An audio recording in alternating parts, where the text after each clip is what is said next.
whether it's the independence movement here in the United States, or the French Revolution, the Russian Revolution, the Communist Revolution in China, or the collapse of the Soviet Union, all these have been human efforts, and these have never come in the projections that the economic analysts actually say.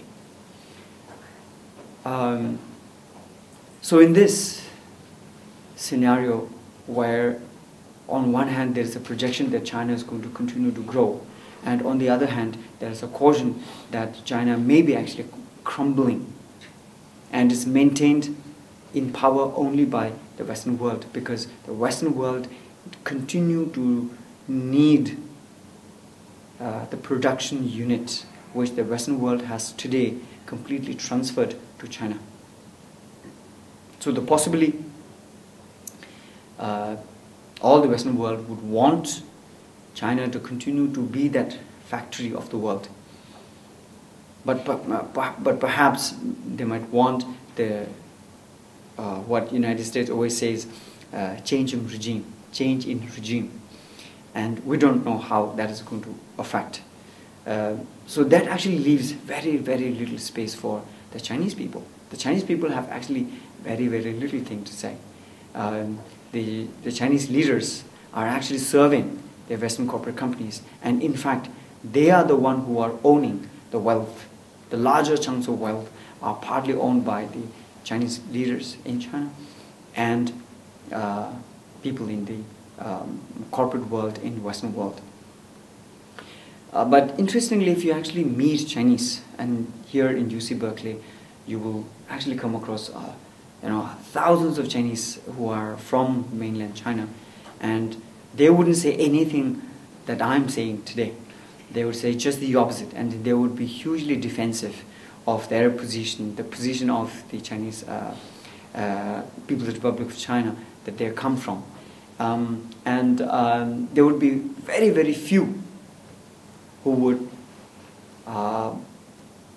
sometimes patriotically think for the Chinese people in China, or who would look at China from a little detached point of view and see where the problems are, or who may not be patriotic, who may just be completely obnoxious about the whole communist regime and changes that are happening in China, and do not want to have anything to do with China. So they may be that kind of category, but large number of Chinese, what is called overseas Chinese, because they have direct dealings with the people in China.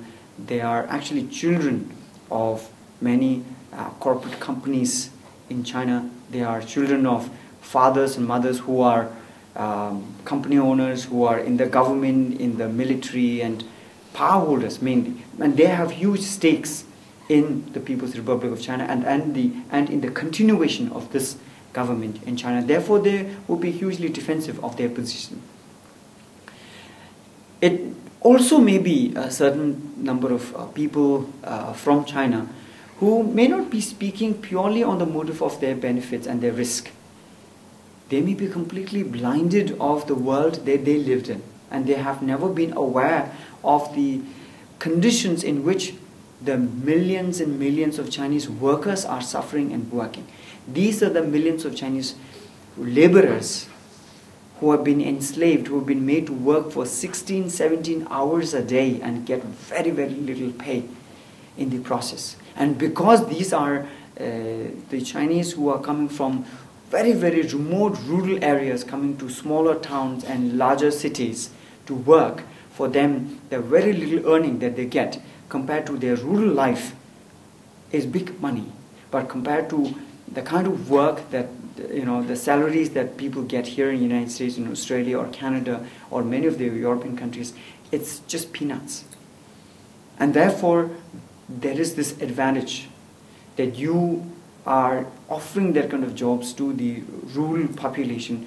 In fact, in the whole world, that kind of rural-urban transmigration is biggest, largest movement happening in China. Nowhere in the world is this kind of movement is happening.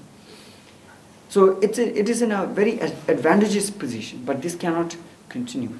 As more number of Chinese population get educated and become more aware of their position, and also those Chinese population, they are unable to see a moment of hope that even if they took the risk, what is going to be the result? There is actually very, very little space for any positive result, for any kind of protest or revolution. Because in China, the telephone lines, the internet is completely owned and run by the Chinese government. The media is completely owned and run by the Chinese government. And the independent media, even though there is kind of a fledgling media system, the overall power again continues to be dictated by the Communist Party. So therefore there is actually very little space for Chinese population to move. So looking at this scenario, I actually wanted to present the whole issue of Tibet in this larger projection. So therefore, where are we? And I've started by saying that people suffering under this politics is not just the Tibetans. It's the people in occupied country, East Turkestan, Southern Mongolia, and most importantly, the Chinese population in China. So in this, there's no real space for just the Tibetans to find freedom for themselves or kind of autonomy arrangement. Nothing of that sort is going to come. We have to break this larger lie of the land, the lies that have been put together for the Chinese communist leaders, for them to maintain their own power, which has been passed on from Mao Zedong to Deng Xiaoping, from Jiang Zemin to Hu Jintao, and now Xi Jinping. All this continued inheritance of power, for this kind of smooth transition of power, mainly depends on the lies with which the government has maintained that kind of power in China, and continue to nurture that kind of what is called unity and stability, in the name that we have to stay united because America and the Western world are angry with us, that they are our enemy, that they are fighting us. So therefore we have to maintain that kind of solid unity within the country. So this is the situation that we are in today, and therefore the main Tibetan freedom struggle has always been our own strength that we have been forever raising from within the community, and that we are maintaining it.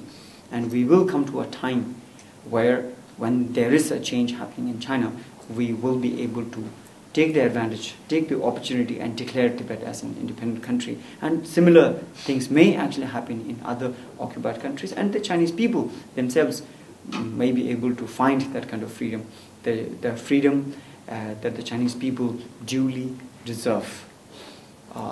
And in this whole process, for the Tibetans, because we have always looked at China and Chinese, the whole China as an enemy, and therefore we have been able to protect our own feeling, our own struggle.